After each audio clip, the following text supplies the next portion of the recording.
자, 서울 신고가 속출하고 있다고 하네요. 물론 전체 다 그런 건 아닌데 예정했던 대로, 우려했던 대로 강남 중심으로 신고가가 나오고 있다고 합니다. 일부 서울 외곽 지역에서도 신고가가 나오고 있다고 합니다. 이에 대해서 정부는 그린벨트 추가 해제하겠다 하면서 이제 공급 총력 태세로 전환하고 있는데, 안타깝지만 10.15 대책은 실패하지 않았나 이렇게 생각합니다. 한번 볼게요. 어떤 내용인지. 자, 서울경제 기사입니다. 김태형, 우영탁 기자님이 11월 21일 날 올려주신 건데, 서울 아파트 값이 상승폭이 다시 확대가 됐다. 그리고 상승폭이 확대가 되면서 다시 신고가가 나오고 있다. 서부 면허시험장, 국립외교원 등 추가 부지 확보해서 집값 안정 속도 내겠다고 이제 정부에서 발표하는데, 이제 뭐 지금 현재 국토부 장관님이시죠. 앞으로 좀 느낌이 이분 사진이 좀 많이 나올 것 같아. 한번 좀 볼게요. 어떻게 되는지. 자, 10.15 부동산 대책 시행 이후 3주 연속 둔화세를 보인 서울 아파트 가격의 상승폭이 4주 만에 다시 확대됐다. 그러니까 하락이 아니라 상승폭이 좀 줄어들었다가 다시 이게 커졌다는 거지.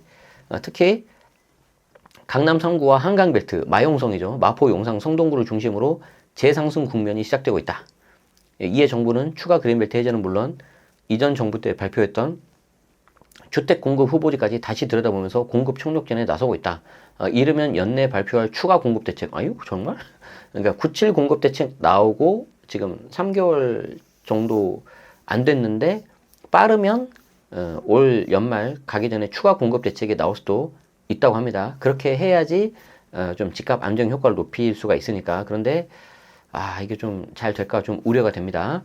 자, 20일 한국부동산원의 11월 셋째 주 주간 아파트 가격 동향에 따르면 서울 아파트 매매 가격이 지난주보다 0.2% 상승을 했는데, 전주 0.17에서 0.03 증가한 수치고, 이는 서울 가격 아파트 가격 상승률이 확대된 것은 한 달 만이다. 그러니까 다시 확대돼 버렸다는 거지. 지난달 20일 0.5%의 상승률을 기록하면서 역대 최고 기록을 갈아치웠는데, 이후 3주간 0.23에서 0.19, 17 이렇게 조금 오름폭은 있었지만 그 상승 확대가 좀 둔화되는 모습을 보였는데, 다시 0.20으로 돌아가니까 10.15 대책 규제 이전으로 되돌아가는 거 아니냐라는 우려의 소리가 나오고 있는 거죠. 특히 강남 3구와 한강벨트 일대의 아파트 가격이 강세를 보였는데, 송파 보시죠. 송파 0.53이 올랐어요. 그림으로 보시죠. 그 다음 성동구입니다. 0.43. 그 다음 용산 0.38. 그리고 이제 서초 강남이 0.24, 0.23인데, 한국부동산원하고 KB부동산이 물론 다르긴 다른데, 여러분들은 한 0.3 정도 외우시면 될 것 같아요. 0.3이 넘어서 주간 상승률이 나왔다. 그럼 이거 1년으로 환산하면 꽤 큰 수치거든요.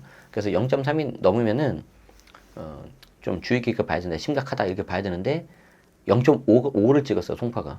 특히 이제 대단지가 많이 있고 좀 거리가 좀 되다 보니까 그렇습니다. 그 뒤로 이제 성동구, 그리고 이제 용산구, 이제 딱 그 한강벨트 라인이죠.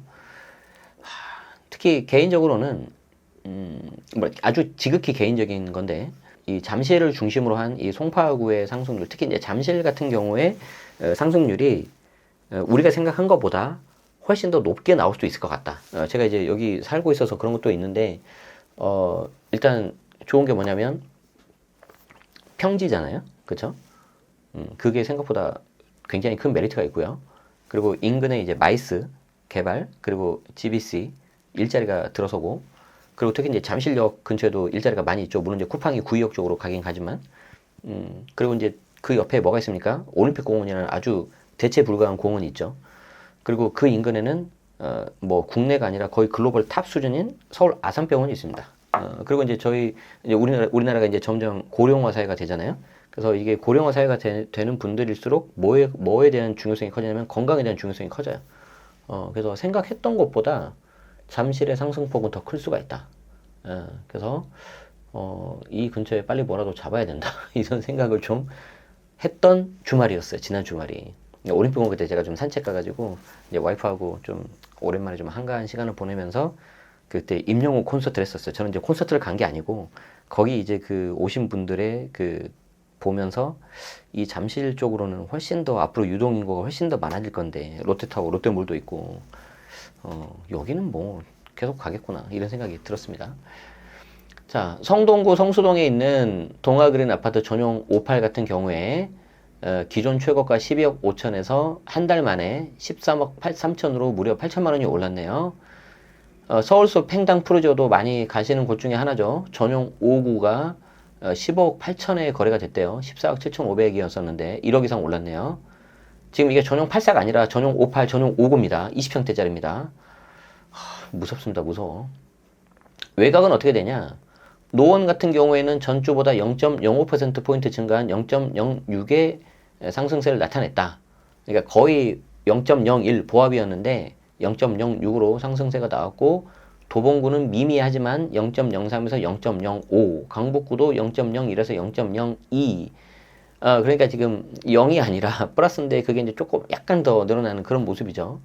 그래서 직전주보다 상승폭이 커졌다. 물론 이제 하나 본 거기 때문에 조금 더 봐야 되는데, 여기에 대해서 이제 박원갑 위원님은 토지거래 허가구역 등 정부 규제는 거래량을 감소시킬 뿐 가격 하락 효과가 크지 않다.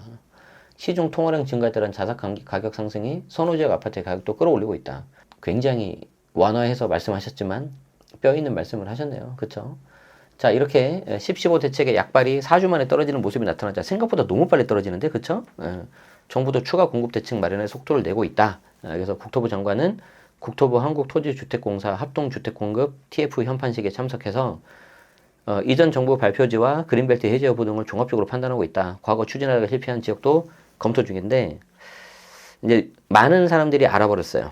저게 시간이 꽤 걸린다는 거를. 지금도 기억하고 있는 게, 그 당시 이제 직방TV 제가 나갔을 때, 그 담당자였는데, 2019년, 6년 전입니다. 그 당시에 이제 그분이, 제가 이제 저희들 막 옆에서 집을 사야 된다. 지금 오를 것 같다.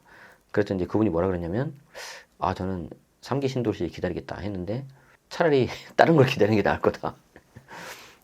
그런데 왜 그러냐면, 그때 저희가 정말 저희가 좀 세게 말했어요. 왜냐면 그분이 좀 그래도 부동산 이거 담당을 하고 있는데, 그래도 좀 잘 됐으면 좋은 마음에. 그래서 좀 세게 말을 뭐라고 했냐면, 이러다 잘못하면 10년이 갈 수 있다. 그랬거든요. 근데 정말 지금 10년 가게 생겼어요, 지금. 3기 신도시 토지 매입을 내년에 하지 않나? 그럼 그 다음에 어떻게 한다는 거야? 과거 개발 실패 사례에 대해서 김 장관은 지난 정부에서 미비한 준비 상태에서 발표의 시장 신뢰를 상실했는데 명확한 내용을 가지고 발표하겠다는 국토부 입장. 이거 미안한데 너무 똑같아. 너무 똑같아. 그래서 연내 발표를 목표로 하고 있다. 여러분, 뭐 세게 말해도 됩니까, 이거? 이게 좀 빨리 이거 각자 도생하십시오, 이거. 여러 개 되는 선에서 빨리 대응하시는 게 저는 맞다고 생각을 합니다. 그렇게만 말씀을 좀 드리도록 하고요. 안타깝습니다. 정말 개탄스럽습니다.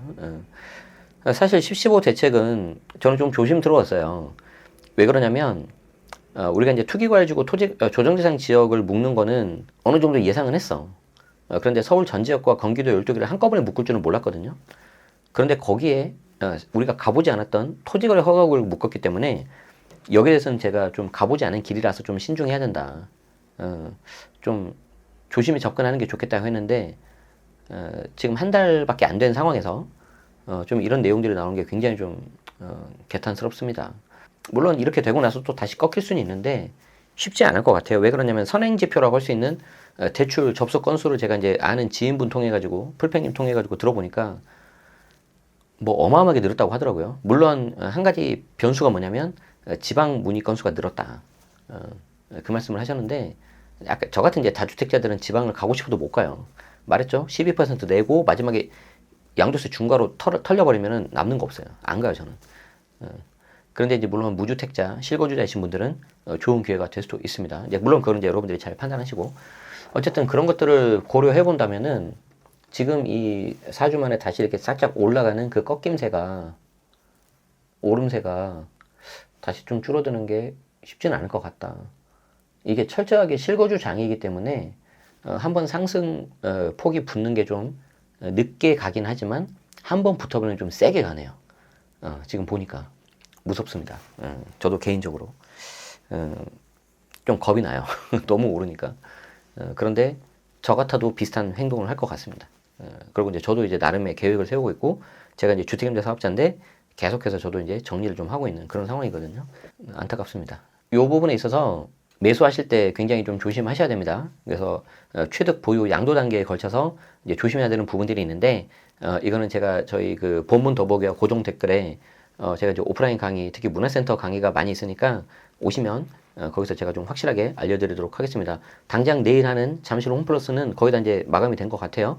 12월 2일 신세계 명동 본점에서 오프라인 특강이 있으니까 거기 오시고요. 굉장히 다른 데보다 더 가격을 저렴하게 해주신 것 같아요. 그리고 1월 12일 신년에는 제가 처음으로 이제 대전 신세계 갑니다. 그래서 거기 가니까 많이들 와주시면 감사하겠습니다. 그 외에 제가 하고 있는 뭐 오프라인 활동이라든지 온라인 뭐 연애원 같은 거 저희 본문 더보기와 고정 댓글이 있으니까 참고해 주시고요. 오늘도 이렇게 시청해 주셔서 감사합니다. 고맙습니다.